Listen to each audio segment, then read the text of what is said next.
Hi hello friends, good morning అండి. ఇది అందరూ కూడా మీకు తెలిసిన విషయం అండి. ఎక్కువగా చెప్పదలుచుకోలేదు. ఇది మజ్జిగ అండి. కానీ ఇప్పుడు సమ్మర్ టైంలో కాబట్టి బయటకు వెళ్ళే వాళ్ళు కాదు, ఇంట్లో ఉన్న వాళ్ళు ఎవరైనా కానీ ఎక్కువగా మజ్జిగని తాగితే చాలా మంచిది.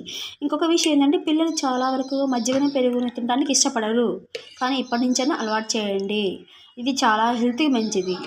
ఇంకా ఏంటంటే, ఇప్పుడు పిల్లలు తాగని పిల్లలు కానీ పెద్దవాళ్ళు కానీ ఇంకా తాగేదానికన్నా ఎక్కువ తాగాలి అంటే మనం ఇట్లాంటి కొత్తిమీర, onions, green chilli, carrot pieces ఇట్లా వేసుకోవచ్చు. ఇంకా ఏంటంటే కొంతమంది మిరియాల పొడిని కూడా వేసుకుంటారండి. కొంతమంది అది ఇంట్రెస్ట్ ఉన్న వాళ్ళైతే ఏంటంటే మనం ఎక్కువగా మనము ఫంక్షన్కి వెళ్ళినప్పుడు ఎక్కువగా వీటినే ఇష్టపడతాం. ఎందుకంటే రైస్ కన్నా కూడా ఎక్కువగా మనం మజ్జిగ ఎక్కడ ఉందనేసి మజ్జిగనే ఎక్కువ ప్రిపేర్ చేస్తామండి.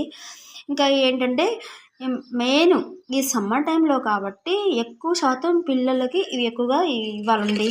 ఎందుకంటే సమ్మర్లో కానీ పిల్లలకి డిహైడ్రేషన్ రాకుండా దానికి బదులు వాటర్ కూడా ఎక్కువగా తాగుతారు. వాటర్ కన్నా కూడా ఇట్లాంటి మజ్జిగ మన ఇంట్లో ఉన్న వాళ్ళందరూ కూడా తాగితే చాలా చాలా మంచిది.